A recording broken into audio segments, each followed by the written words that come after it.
Here we are again. Mr. Stickermania from Louisville, Kentucky with Every Little Thing Beatles, episode number 10 with Mikey Arugula. Hey, everybody. You know, Frank and I were already talking like the show started for 15 minutes. We were talking some great stories and stuff. Yeah. I don't know if we can recreate it, but you know what it is? Obviously, everybody knows yesterday Azie died, all right? And Azie was a huge Beatle fan. Mikey, you know, I always say it's how can Mikey like Black Sabbath? But I did. I liked the Allmans. I liked the Eric Clapton, the Stones. I liked everything. I grew up in the 70s. But Azie Osborne was a wonderful guy, man, a wonderful musician, and he loved the Beatles. I don't know. Hey, Polly. Hi. So I'm not sure if everybody saw his last performance with that dedicated concert 2 weeks ago.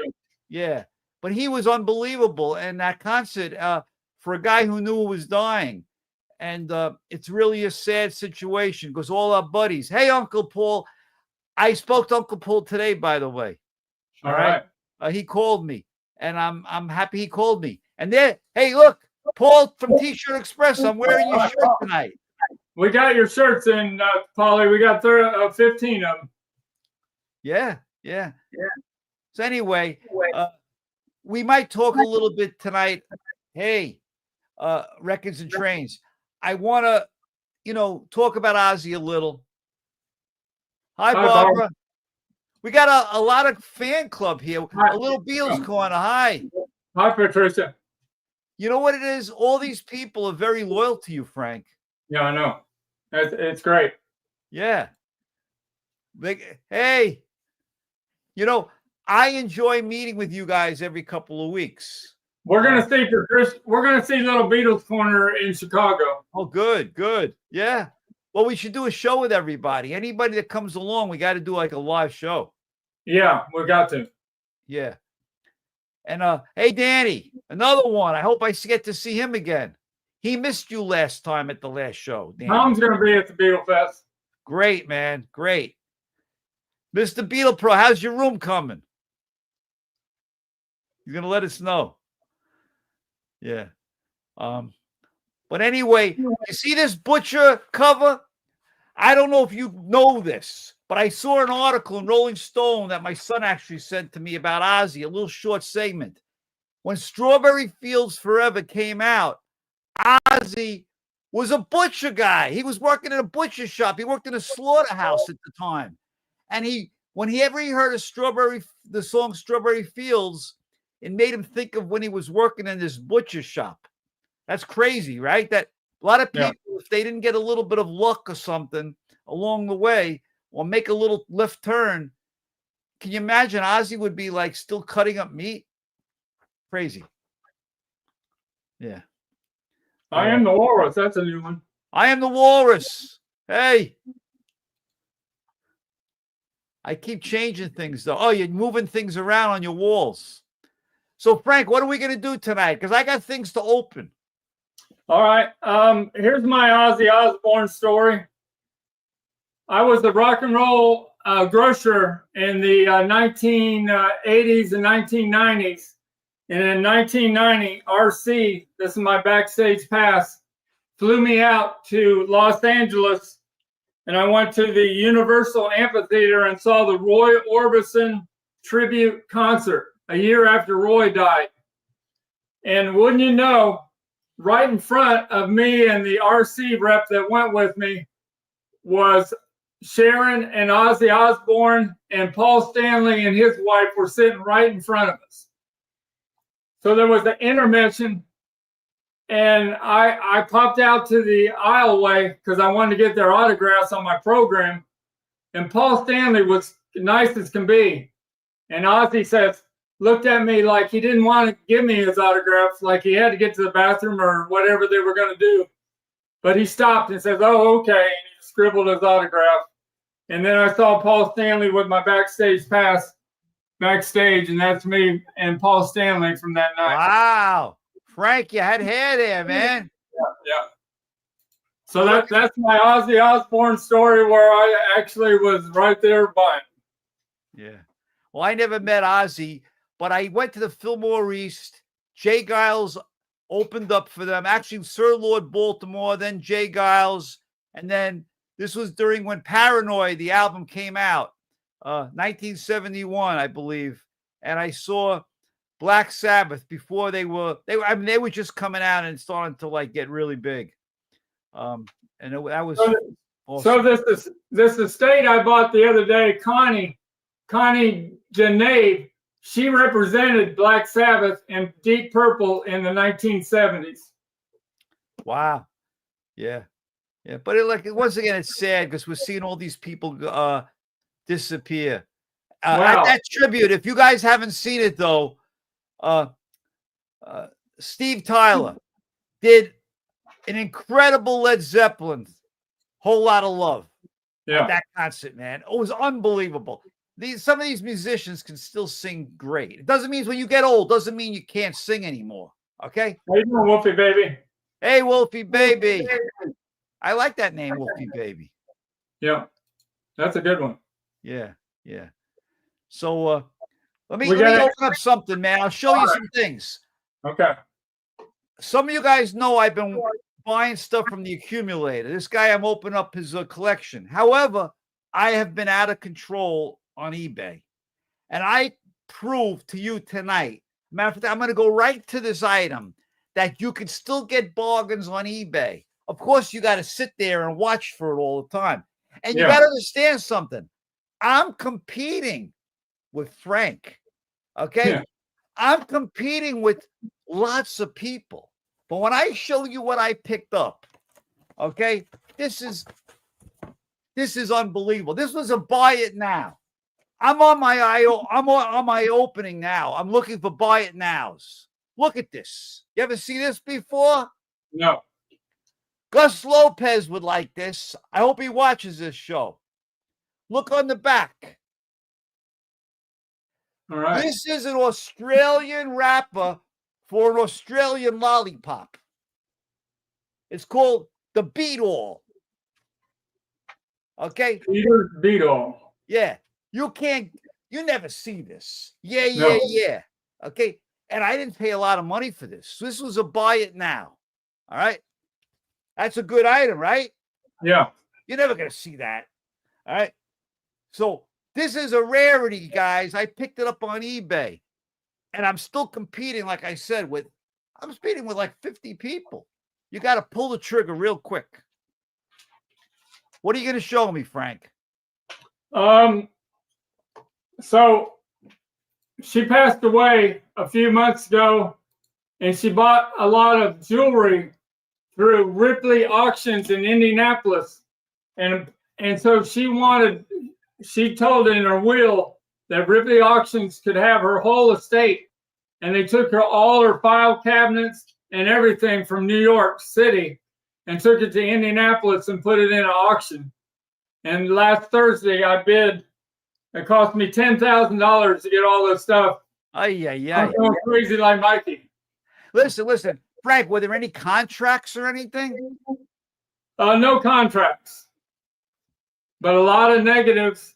And I called them today, and they said, I bought all these negatives. I have the right to do whatever I want with them now. So you have some cool pictures then that you can really reproduce and sell them. Right.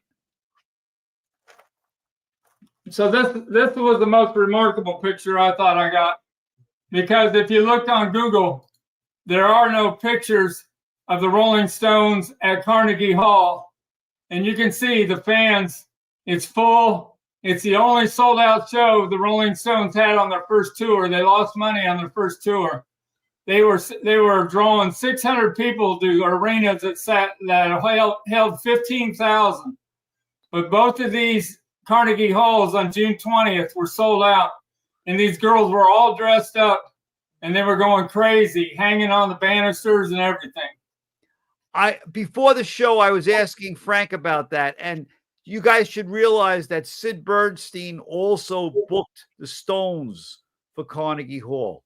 It was his gig, and to me, that's amazing that Carnegie Hall fell for this thing twice. The first time they didn't want the noisy crowd, and they still let him come back one more time and book the Stones. And then they told him, "Don't you ever call us ever again." Today, it's no big deal, you know. I saw it's like the Doors on Ed Sullivan. They said you'll never be on Ed Sullivan again, and Jim Morrison goes, "Who cares? We did Ed Sullivan. We've already done it." Yeah, yeah. But you know, listen, they broke the it was very rigid how you get into play Carnegie Hall, and they broke the barrier down. Now everybody plays there. Matter of fact, you could probably rent the place, and anybody, even if you don't have a name, you could play there. That's an original photo of Connie and Ed Sullivan and Leslie Gore at her 16th birthday party. And then she got put on Ed Sullivan the next week, and It's My Party went to the top of the charts. Yeah. She had a lot of good songs, too. Yeah. Did she just die recently, too, Leslie Yeah. Gore? Last year, I think, yeah. Yeah. All right, Mikey. Frank, we better stay alive, okay? We got to stick around for a while. So Connie represented Billy Joel in the 70s. And this is a 1971 promo album of his first. How much you want for that? How much you want for that album? Cold Spring Harbor. I want $150 for it. I'll buy it. All right, Mikey. All right. You know, I like Billy Joel more now than when he was at that point. But remember, he's a Long Islander like me. So I love Billy Joel. When he talks about Hicksville and some of his bandmates are from Massapequa, that's where I was from. What is that? That's a famous photographer from New York that took most all these photos of Popsy. I don't know how you say it, but okay. But his office was in New York, and a lot of these photos got this on the back, which means these were made from the original negative. Yeah, nice, man. But if you haven't seen the HBO, yeah, I would recommend you see it. And what's amazing about that, I know I'm getting off of Beatles stuff, but once again, there's a tie-in. Billy Joel is another guy. Without the Beatles, he never would have been playing. All right, and this is the 8mm film color of the Hassles doing. What's the song? You've Got Me Humming, and that's a Billy Joel when he was 17 years old. Yeah, and it's signed by Cousin Brucey on the outside of this film can. Cousin Brucey right down here. That's pretty cool. Yeah, that's $150 also. Well, let me just tell this thing because it ties in with Beatles. George, you know how George Martin told him to get rid of Pete Best? Yeah. Well, he pulled the same crap on Billy Joel. George Martin wanted to produce Billy Joel. Billy Joel was already like getting big. He was already signed with Columbia Records, but he was looking for another producer. All right, Tom. Yeah. And what happened is that George Martin let me just finish this. Yeah, sorry. Billy Joel was going to get George Martin to produce him. He loved George Martin because he loved the Beatles. However, George Martin said to him, "You got to lose the band." And Billy Joel basically said, no way, man. I'm not losing my buddies. And that's why George Martin didn't produce him. He wasn't willing to get rid of his buddies. You should watch that show if you liked. And by the way, you'll also notice with Billy Joel, all the songs are written about his first wife, and she was the manager. And without her, it was like the Beatles without Brian Epstein. Nothing would have ever happened. She was a very strong woman. I got a Brian Epstein story if you want to hear it. Yeah. So Connie had an office in New York in the 60s. And in 1964, she came in a little bit late to work. And there was this well-dressed man waiting to get in her office. And she goes, can I help you? And he goes, yeah, I'm Brian Epstein. Why are you late? Why are you late? I want to talk to you. So she lets him in. And Brian Epstein and Connie are in his office. And Brian wanted Connie to handle the Beatles. But part of the deal was Connie would have to drop all the other British acts that she had as clients to handle only the Beatles. Connie told Brian, the minute I sign the Beatles, you will make my life miserable. Brian, can you really see yourself listening to me? And Brian just huffed, got up, and walked out of the office. But why did he want her to because she had the Rolling Stones and the Dave Clark Five, and he wanted that eliminated from competition. Really? Okay, that's crazy. Yeah. I mean, he did pretty good without her, without anybody. Yeah. He pulled off some incredible things. Yeah.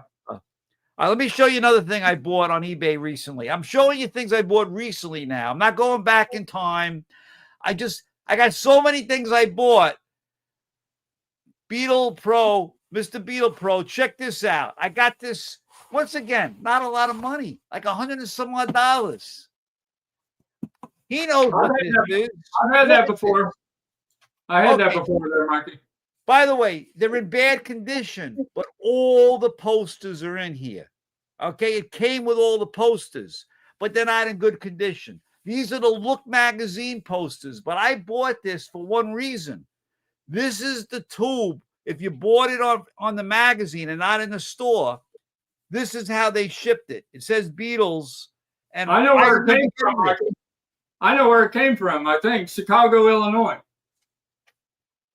Does it say that? Des Moines, Iowa. Oh, okay, sorry. Yeah, I'm not always right. Des Moines, Iowa. And by the way, it cost 20 cents to ship this whole thing. Yeah. Now it costs $20.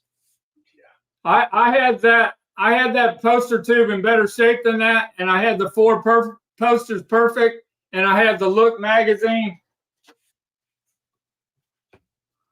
I had the Look newsstand issue of this, and I sold a whole package deal of that, Mikey, for $2,000. I love that. I love that. They're asking me about the drum head behind me. That's a whole nother show, man. But I have Ringo drum heads. There's different versions. That's a rare one that comes with a snare. I don't have the box to that one. I have the box to the other ones. But this is a rare big head drum that came out in the 60s.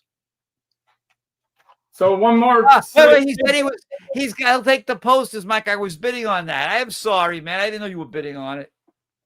One more Sid Bernstein story. This is when the Beatles, this is a show that Mikey went to, 1966, the Beatles at Shea Stadium. The picture behind is from 65. But Sid Bernstein's secretary went on vacation when they were selling these tickets. And somehow there were many in her drawer that never got sold. And this is one of them that Connie got a hold of from Sid Bernstein. Yeah. An unused ticket to see the Beatles at Shea Stadium, 1966. And the price on that is $600.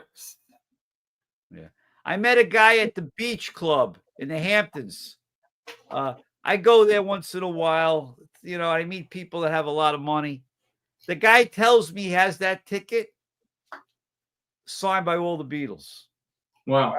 I said, you want to be on the show? You want to do a Zoom? He goes, no. A lot of these people, I meet people all the time. They don't want to be seen. They don't want to go on videos. You were a little scared to come on this live stream at first. No, are you kidding me? I'm a ham, man. I want to be on everything. I want to be on. Hey, I want to be on Netflix. I want to have a show. Oh yeah, that'd be cool. I got to promote the Beatles. They need me. I could be a guest. Yeah. You sure will. You'll be a regular. All right. You'll be a regular. Let me show you another thing I got recently. Once again, these are all recent things. I'm not going back in time. Now, they wrap this thing crazy. It looks like a thing I could get a suntan from. They wrap this thing up nuts. I opened some of these things already so I could show you, because otherwise it would take me an hour and a half to open these boxes. You're never going to see this again. Look at this thing. This is from Australia. All right. Okay. This is a weird banner, right? Yeah. And it's on a heavy stick. And you wave it like this when the Beatles are coming on their parade in Australia. They probably had this thing like this. You know, that was the biggest parade they ever had in the history of the Beatles. Yeah, they had. Boy, and it must have been a pain in the ass to get to Australia. In those days, on those crazy prop planes or however they got there, I don't think they had jets, right? No. So they had to go all the way. Probably took like 25 hours to get there. Probably. Thank God they were safe and they got home. They got there without, a lot of people go on those planes in those days. They never get to where they're supposed to be going. So in that auction the other day, I won this huge scrapbook of Connie's. And on the first page is this huge picture of Frank Sinatra and Max Baer, the boxer from we think it's from the late 40s. By the way, someone asked if I like Frank Sinatra. I love Frank Sinatra. So also in that scrapbook was this envelope from the Mickey Mouse Club Mouseketeers, dated 1956. It cost a 6-cent stamp, but it's signed by Jimmy, who was one of the lead Musketeers. He wrote this big, nice letter to Connie, and he signed it Jimmy on the bottom. And he's got Jimmy Dodd right down here. But at the first show in 1955, I was telling Frank that my mother fed me baby food. I was born in 55, and I would not eat without watching the Mickey Mouse Club in the high chair. She'd have to feed me while I was watching the Net-Footed Cello.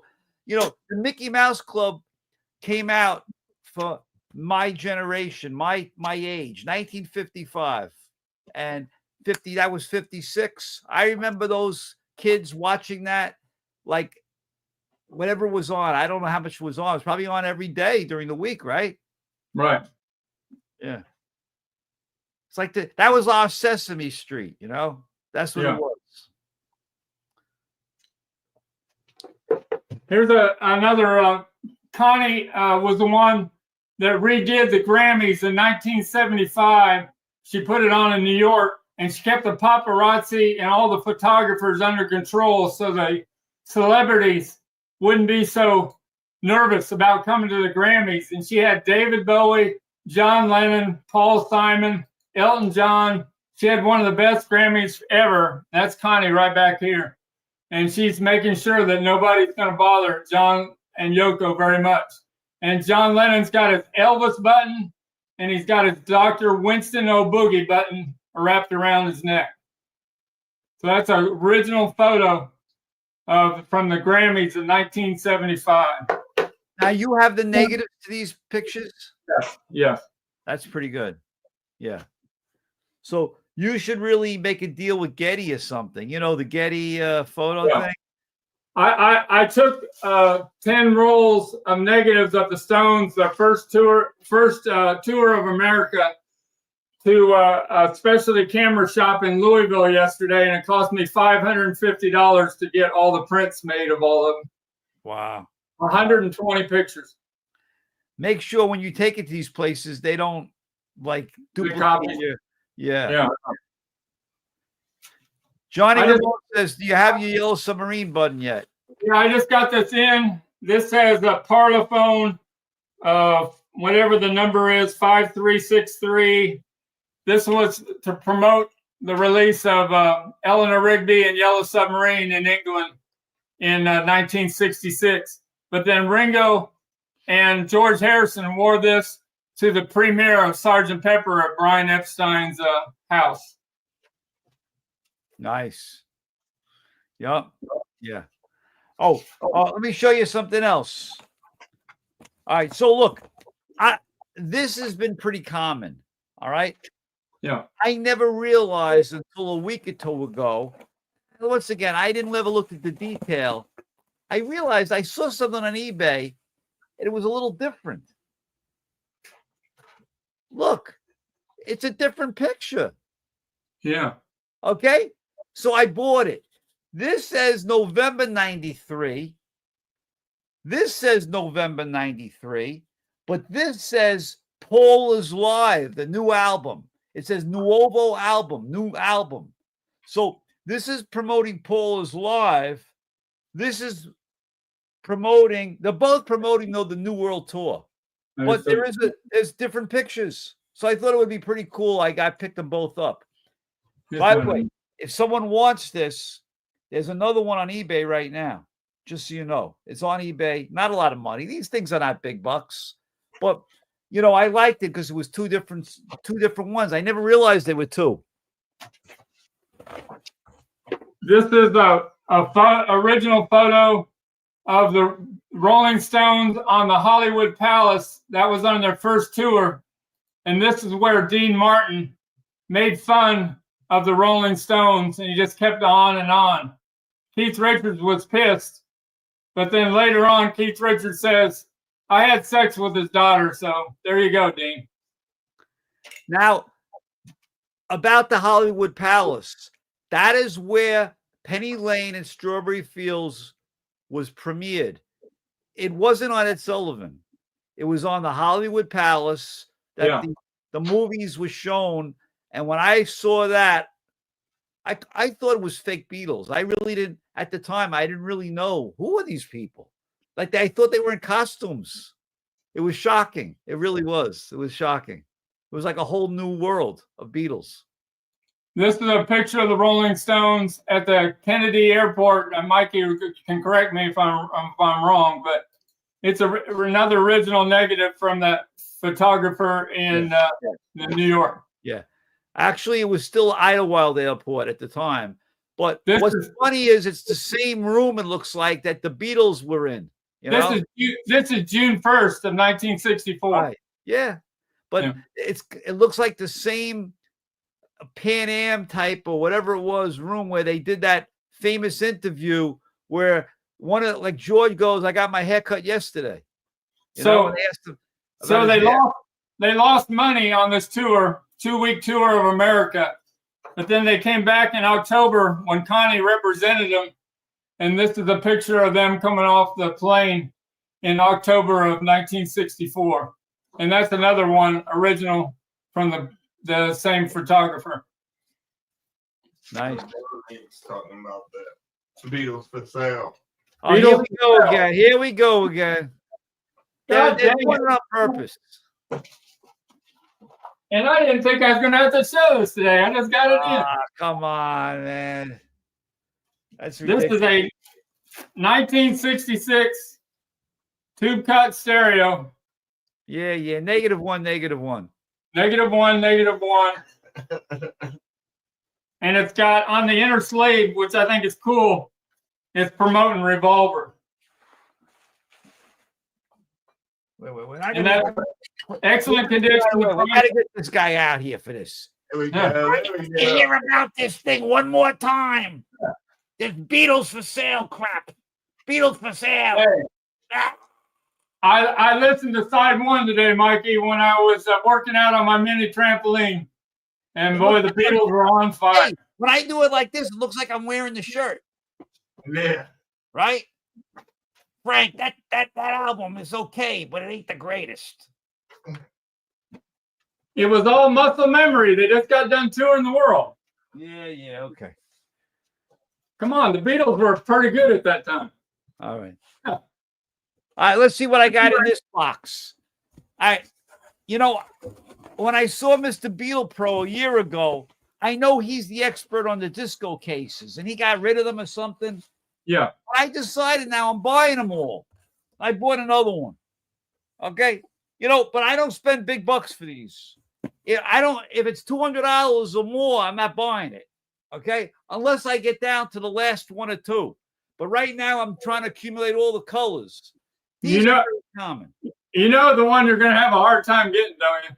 Yeah. The one that the guy sold it for like $2,000 or something. The brown. There's another one too. Is there another one? Lavender. Oh, lavender. The lavender was the expensive one. But I'm not in No, you're getting confused, Mikey. That was a notebook binder. Oh, yeah. The brown one? The brown one I've sold 3 times for $1,000 each. Wow. Yeah. But Mr. Beetle Pro, he had like weird ones where there were spaces or only had the first letters. I should have gotten into these a long time ago. But you know what? These come up. Once again, if you're a new Beetle collector, these display nicely. You don't have to spend $600 for this. You can pick this up for like $185. Yeah. Okay? But somebody says they're making counterfeits of them now. Nah, they're not making. Well, they make a lot of counterfeit disco cases. Yeah. But you could peel the things off. Right. When I started collecting years ago on eBay, I bought a few of those. And because they didn't, I fell for it. But now I'm a little more educated. But these are real. There's one more Rolling Stones promo photo that's got Connie's name on the bottom. She was their publicist. Mick just seems to be kind of bored there. The whole band looks a little bored. Yeah, they're tired. They look like they're shot. They're wasted. And one other one here. This is the original photo from Clifford Jones out of New York of the Yardbirds with a young Jimmy Page and Jeff Beck. Yeah. Another person, Jeff Beck, who died like a year or so ago. I think, unless it's been longer already. Yeah. If you're a guitar player, you know who he is. If you're not a guitar player, you really need to give a listen to some albums like Blow by Blow. Unbelievable guitar playing. He really was like, he could really treat it like a tool. And the sounds he got out of the guitar, he really, in a way, was better than Jimi Hendrix. Okay, very versatile, could really make the guitar sing quiet. He did with the instrument. Mike is doing a lot of talking tonight, I know, but the artist on a musician, what he could do with the guitar is get very soft and then get very loud with the guitar, get different tones out of the guitar. Not many musicians can do that. Okay, very good with the tones. What else you got, Frank? Since we're gonna go to Chicago in a couple weeks, I got a hold of in Connie's collection. She has a baby and boy photos of Peter Asher as he was growing up. Oh yeah? Oh, you got to bring that to Peter. I know. Peter's gonna love those pictures. That's when he was on a show in England, Escapade. And there he is. Yeah, there he is. You got to get him on the show. You got to tell Peter when you're there, we want to go over these pictures with the show and ask you about them and also interview you about the Beatles. Okay. Right. And we're not paying you, by the way. In other words, you got to come on the show, man. Like, and he should do it. Peter talks about everything. Yeah. He's a great guy, man. He's still real. He's got his wits and everything. It's remarkable on the Beatles. He's got great stories. Great stories. He's my favorite thing on Sirius on the Beatle channel. Okay. Yeah, it is by far the best. Yeah. I got in this collection from Connie. She had a couple of autographed photos of the British band. This is the whole Freddie and the Dreamers, all hand signed. And this is the Bull Brummels. They were out of San Francisco. She represented them. They had 2 big hits, Just a Little and Laugh, Laugh. That Freddie and the Dreamers picture, you should combine it with that Freddie and the Dreamers card box. I know, you're right. and sell it. Somebody's got to want that thing. I know. There's Freddie. They're learning how to do the Freddie on the Hullabaloo show with Frankie Avalon and Annette Funicello. Yeah, yeah. Cool, man. Hey, so let's talk about our going to the Chicago. So everybody, the Chicago Fest is only a few weeks away now. Matter of fact, I don't think you and I are doing another show before, right? This is it. What is it? Are we doing another show before the show? No, this is it, man. Oh, everybody, you got to come to Chicago to see us, but that not just to see us, to hang with us. Now, I'm bringing a lot of shirts. Not that you want them, but if you want a shirt, Mikey's going to give you a shirt. Just come over to us and I'll give you a shirt. Okay. I'm not looking to get paid for anything. I just want to give it to you. You just got to promise me that you're going to wear it once. That's all. And we're getting some cards made up, right? Yeah. Okay. My new thing is this. I do these shorts, right? I ask people what the names of the Beatles are, but I have a new one now. I'm going to ask you to sing like a line from your favorite Beatles song. Okay. I want to record you. So you come up to me and Frank, I'm going to get out my phone and I'm going to say, okay, it's Mikey Arugula. You know the Beatles. You're going to say, yeah. And then you're going to say, I'm going to say to you, can you sing me a line of your favorite Beatles song? Huh. Okay. I hope some of you guys are willing to do that. Short sleeve. Tom wants the short sleeve. Yeah. Short sleeve. Yeah. You're getting the short sleeve ones. Don't worry. All right. Before I lose some watchers here, I better pull out the butcher. Here we go with the butcher. I peeled this 3 days ago. That's why I wore that shirt. Stereo, East Coast, Scranton. Yeah. With no seam splits.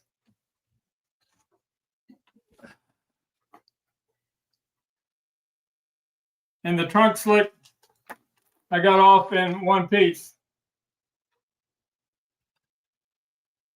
And the price of this is $2,000 FedEx 2-day ship. Before the show, I almost bought that thing, but I'm holding back because I need money for the show we're going to be going to. And Paul, made this, all right, at T-Shirt Express. You guys probably all know that. Yeah, on the Wax show this morning, they were talking about a 3D printer. They didn't quite understand what it was. Yeah, crazy.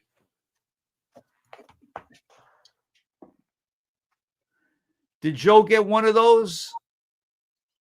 No, Joe, what, the shirt? No, Joe didn't get one of the 3Ds. No, he didn't get one. Maybe he's got one now. I don't know. He got the shirt originally. He wears that shirt all the time. Yeah. This is a T-Shirt Express shirt. So another one of these I got in yesterday, played it today. Talk about the best psychedelic audiophile pressing of all time in the world. This has got to be it. Now, I haven't heard it, but on this album, I'm sure I would love it. I would love everything on it. And they always talk about side 2 of being, all true stereo. But I listened to side 1, and they got new master tapes on side 1 too. You Flying and Blue Jay Way and I Am the Walrus. You hear it like you've never heard before. Right.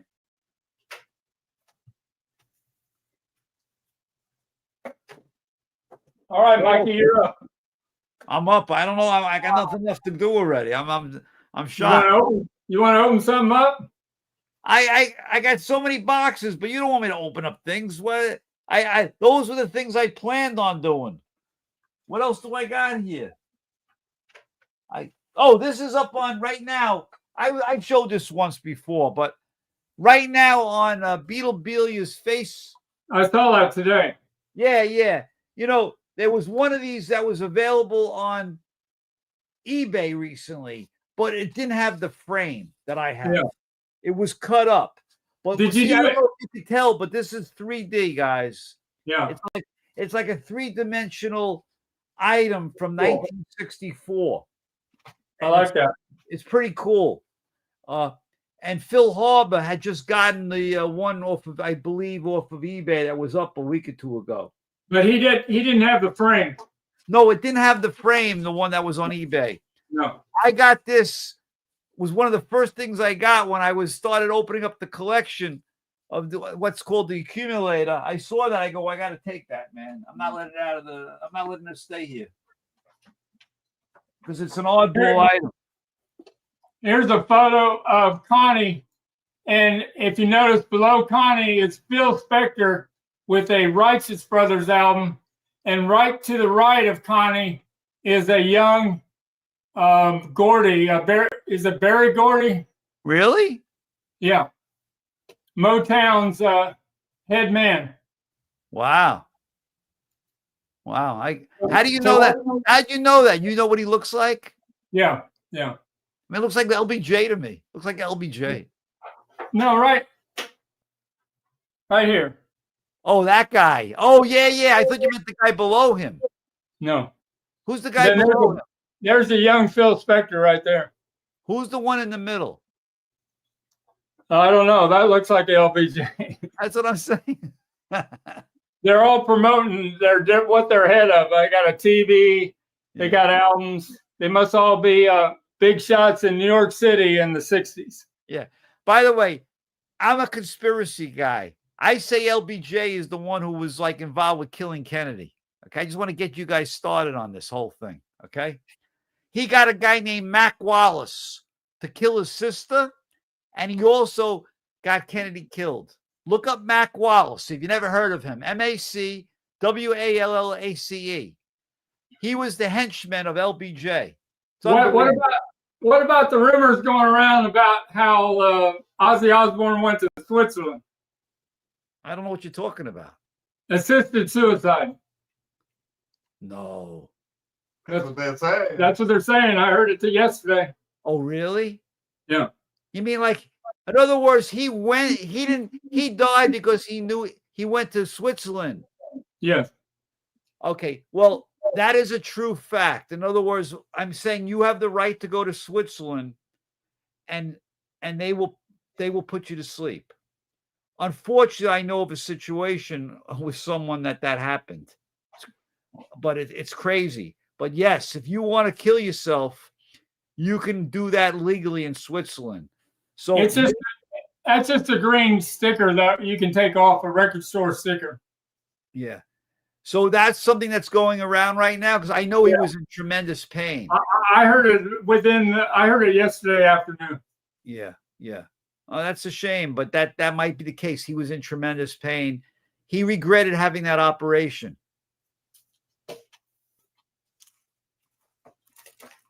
So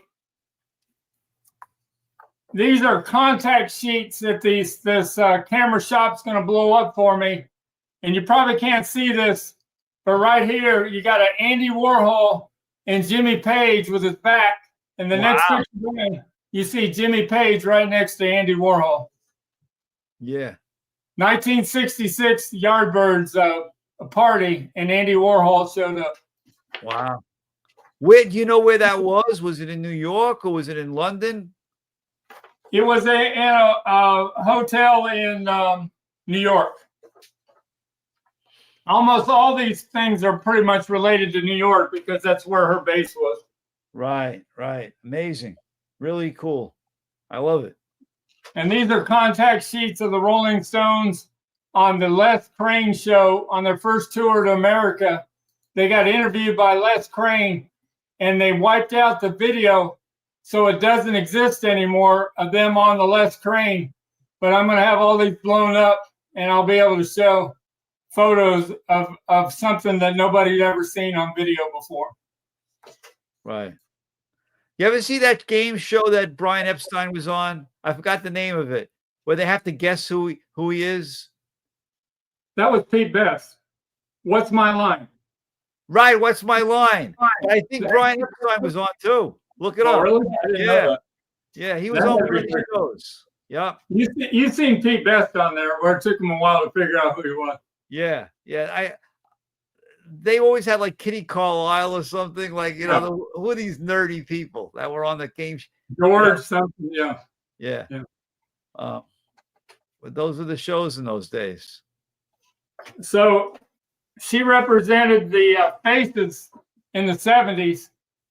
And there's Ronnie Wood and Rod Stewart in the Faces. And that's another promo photo of the Faces when they were on a show. It says Ooh La La on the top. And there she is in the mid 70s, Connie with a shy Rod Stewart, I guess you want to say. Yeah. Rod the Mod. When I went to see my grandmother in Florida, there was a place called Pirates World. I saw the Faces with Alice Cooper. Okay. I remember, you brought back a memory. The Faces with Rod Stewart opened up for Alice Cooper. Alice Cooper would put his head in his fake guillotine and they would chop his head off. So these shirts came from this auction too, and they're extra large, but they've been washed so many times, I can't even get them on now. They're like kid size from the 70s. Faces Tour, Coast to Coast, and a Rolling Stones of the Some Girls album from 1979. These are original promotional t-shirts from that time. But you can see, there's no way I can get this on anymore. You made me remember this, and I think I put this on the last show. I can't remember anymore. But you guys out there know who Terry Crane is, right? Yeah. Okay. I bought this t-shirt, this sweatshirt, and Terry Crane, I felt this had to be real. Terry Crane, Mr. Beetle Pro. He sent me the ad. He told me about it. And then this is a real shirt from 64. The ad, Mr. Beetle Pro sent me the ad. It was amazing. I had a good feeling about it. It's a nice, no one's seen this, right? No. You saw, John H., Peter Frampton open up for Rod and the Faces. Wow. Okay. I saw Humble Pie open up for either Black Sabbath or Derek and the Dominoes. Okay. Mikey's seen everything. Okay. So Peter Frampton opened in 75, and in 77, he's the biggest artist in the world. Yeah. But when I say Humble Pie, I'm talking about that. There was a guy, Steve Marriott. He was the singer. Yeah. Peter Frampton was like 16 years old or something. Yeah. And he's the guitarist. And he was unbelievable. There's the Terry Crane book. Yeah. Mr. Beal Pro, did you send me that thing? Acknowledge that you did it. I think you sent me the ad for my shirt, my sweatshirt. You made me real happy when you did that. Let me go to you real quick. So Polly corrected me that over here, this is not Elvis covered up. It's called The Ghosts. And Peter Blake was married to Tian Hanworth, and he didn't want the ghost being in Sgt. Pepper, so it got taken out at the last second. The Ghost or Goat? The Ghost. He's got like a white, he's covered up now. You can't see it, but Paulie sent me the photo of this not covered, not whited out, and he's just got like a ghost face. Well, I'm happy they didn't put him in because the picture's pretty good the way it is. Yeah. Mikey, Tom said he did. Ah, nice going, Tom. I owe you. Boy, you made me feel good about that one. So Connie also represented Tommy James and the Shondells, and she had to deal with that crazy Faceless Cowboy is what he's called. The Faceless Cowboy. Faceless Cowboy. There we go. Yeah, I said it wrong. Not the Ghost. Thanks, Polly. Faceless Cowboy. So there's a Connie promo for Tommy James and the Shondells, and you know that they released Hanky Panky and it didn't do anything, and they went back to their regular jobs, and then they got a call. Hanky Panky's #1 in Detroit, Michigan. You better get back together quick. And then he got messed up with that man. Was it Morris Levy? What's the name of the guy that also got into it with John Lennon about Roots? I don't know, but you mean like the mobster guys? Yeah. And Tommy James got in with him. Yeah, they got issues.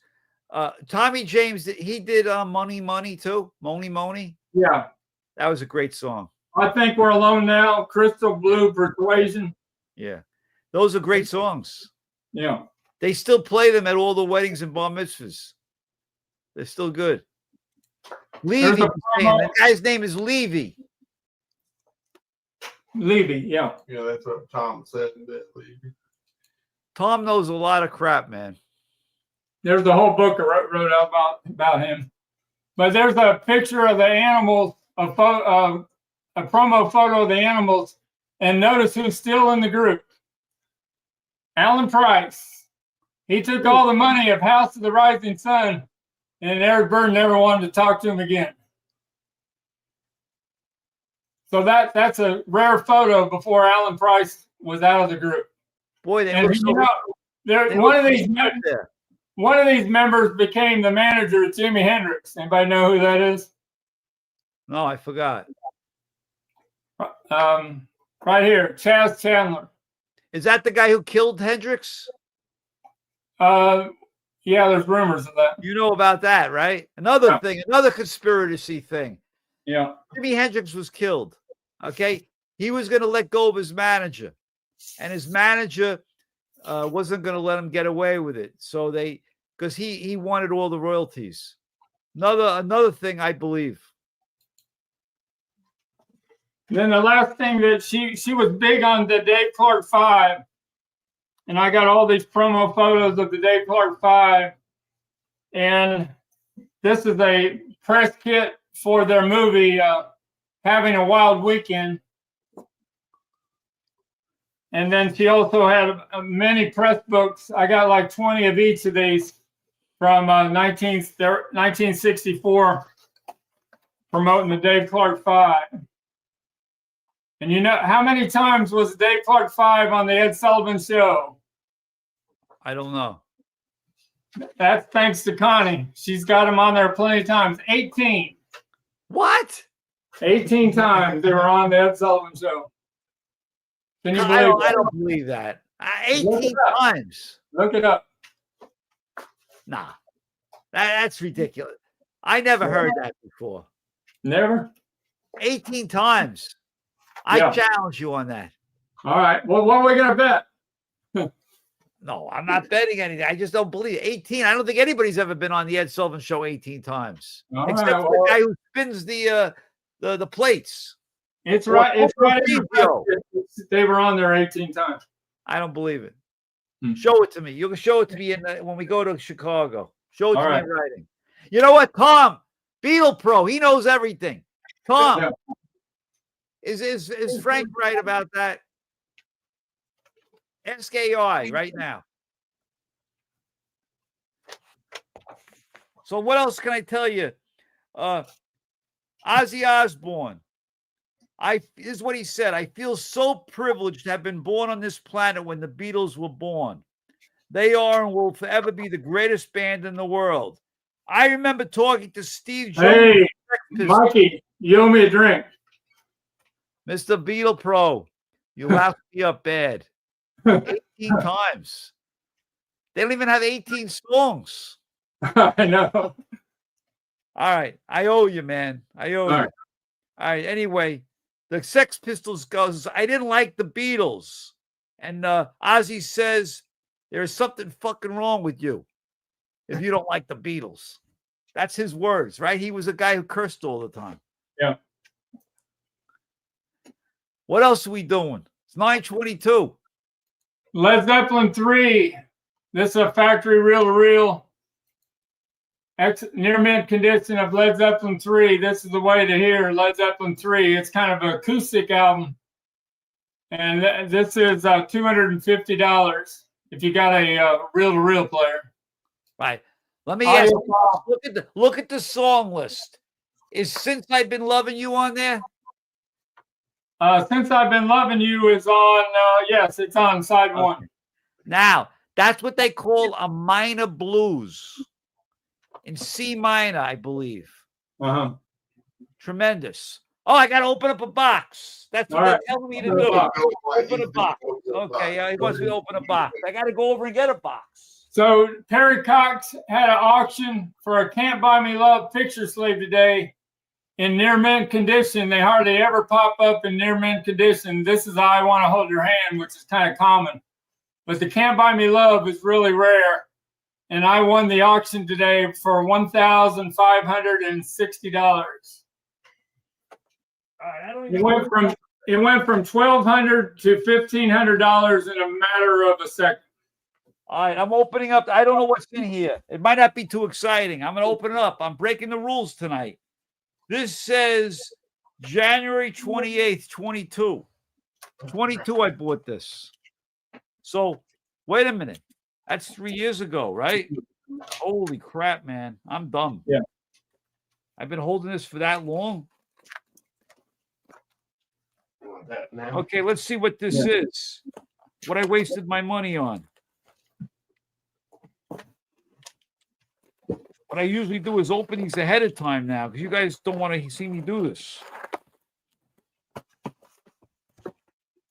Let's see what this is. So I got these 2025, the reissue of the mono Beatles and mono box sets in the shipping boxes. And I put one up on eBay last night for $950 and it sold in a matter of 5 minutes. Nothing too exciting, Mr. Beatle Pro. Sorry. It's my play tape. Beatle Volume 5. Sexy Sadie, long, cry baby cry. Good night. Okay. A couple of years ago, I had the play tape in the original shipping box. I have that. I got the play tape. But believe it or not, if you put the tapes in, they don't work good. But I have the box with the play tape machine. But this is unopened, so I wouldn't open it. All right. I don't know why I bought this, man. This ain't worth it. Tom loves it. Tom, you like this? He loves to play. Okay. Well, this has never been opened. Another piece of junk I got over here now.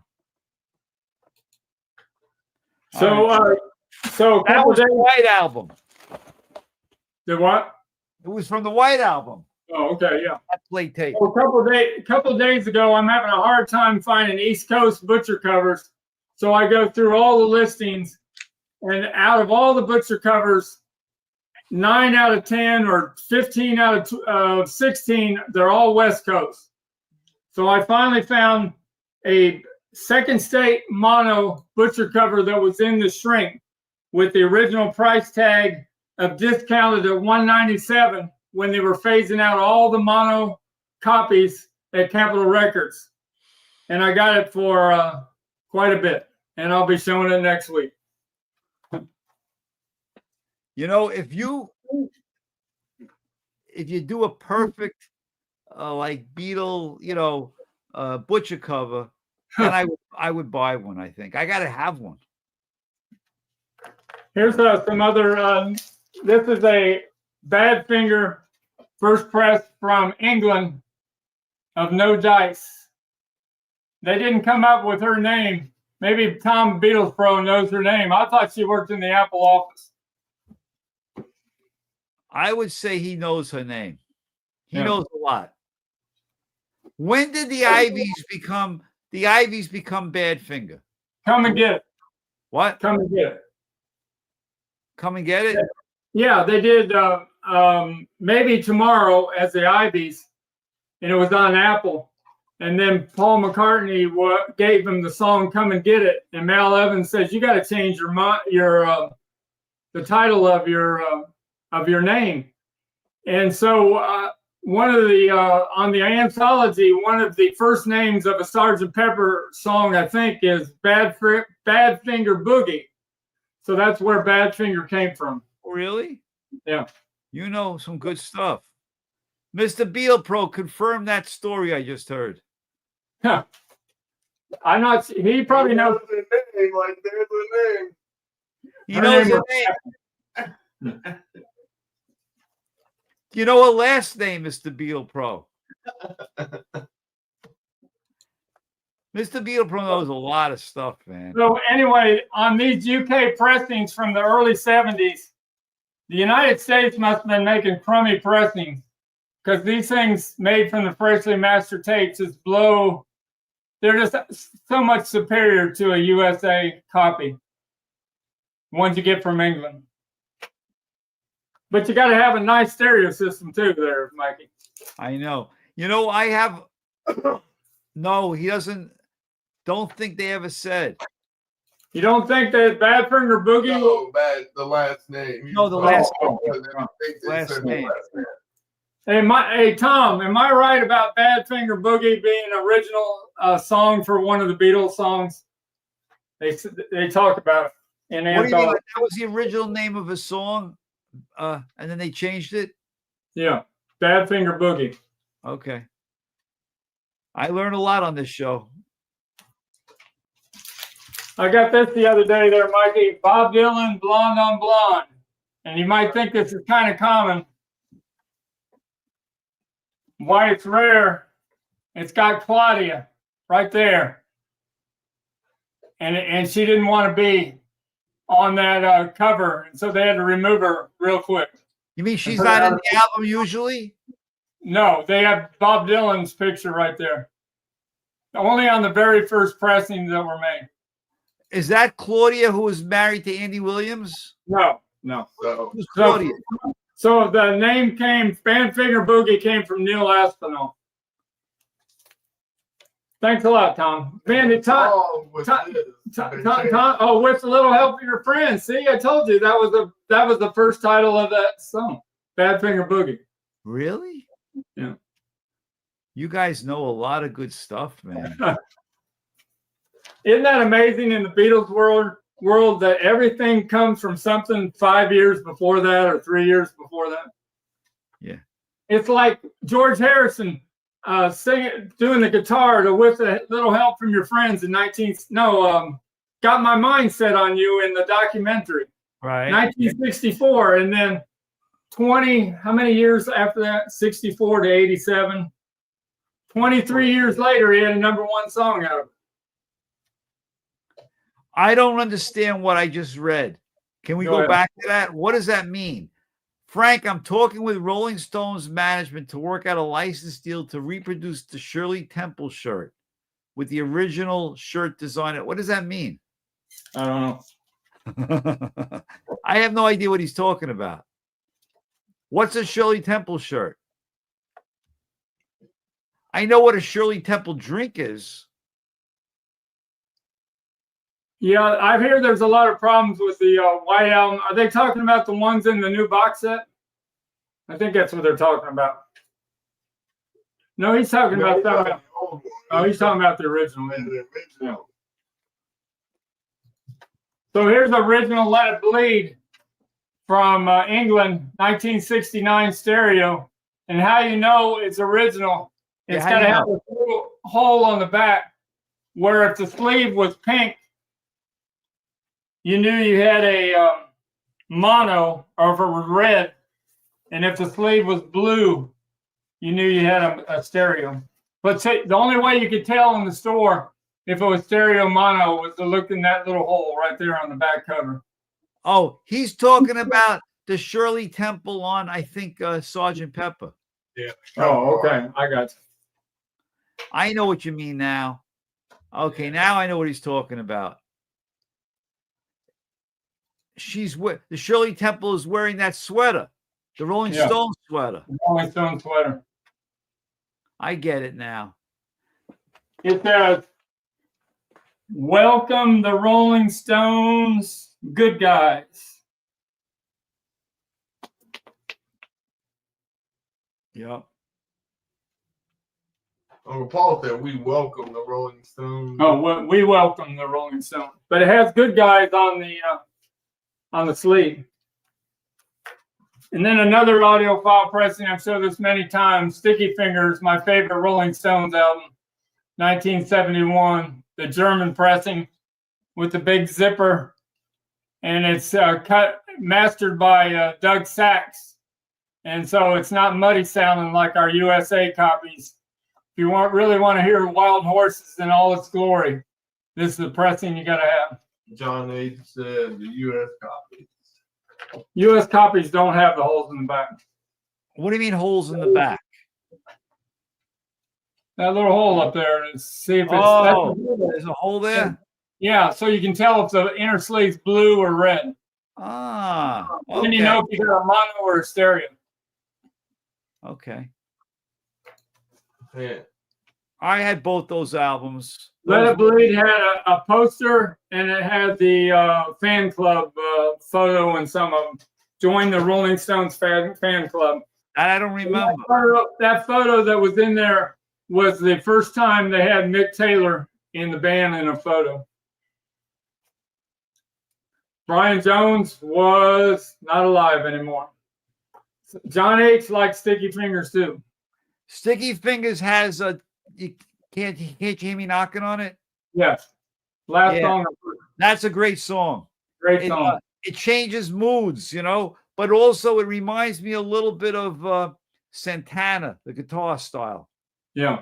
In the middle, which is very different for Keith. Keith was playing that, right? Right. But it's a different style for him. Yeah. All right, are we done? Any other questions? We're about ready to end this. Well, listen, we can't end it like this. We got to tell people, once again, Chicago, we got to have a lot of energy. We got to have people coming to visit us. All right, and we're going to do some special shows. All right. August 8th through the 10th. Mikey and I will be accessible on the 8th and the 9th, and 10th we'll probably be leaving town. Yeah, but I'm only going for one reason, to see people like Frank. Yeah. Because I know there's nothing there for me to buy when I get there.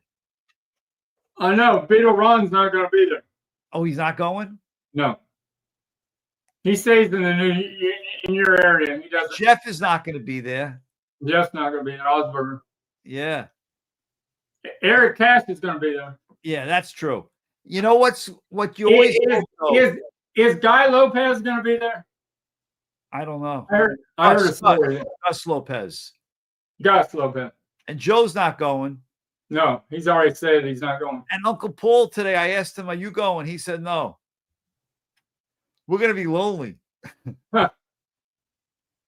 Yeah, but Polly and Patricia are going to be there. Okay, good. And Thomas Crook's going to be there. Thomas Crook, the two-leg guys are going to be there. There's going to be a lot of people there. Yeah. You know what I always look for? And Beatles Tone from England's going to be there. And Mazzy from Seattle's going to be there. Thank you, Patricia. No, you know what it is? I always hope that like some people come to the show with their Beatle collection. You know, you see them walking in with like a suitcase. Right. You know, and they heard there's a Beatles show and they want to unload their stuff. And then you and I will be over them like vultures. Right. Well, that's not as bad as being called the ambulance chaser. I've been called that a few times. You're not an ambulance chaser. Come on. No. Listen, everybody, enjoy the rest of the summer. Unfortunately, the summer is coming to an end very quickly. We only got 2 weeks before school and before the fair here in Kentucky. Yeah. But Frank, once again, I appreciate you letting me on the show with you. I like to talk a lot. And everybody who watches this show, our regulars, they make it fun. It's like a little club. You know, we could use a couple of new club members, but Tom and Polly and everybody, Paulie and Paul, great having you guys come and watch us. And good night there, Polly. I'm gonna need more shirts after that show because I'm gonna be giving them all out. Anyway, guys, sayonara. Okay. Thanks.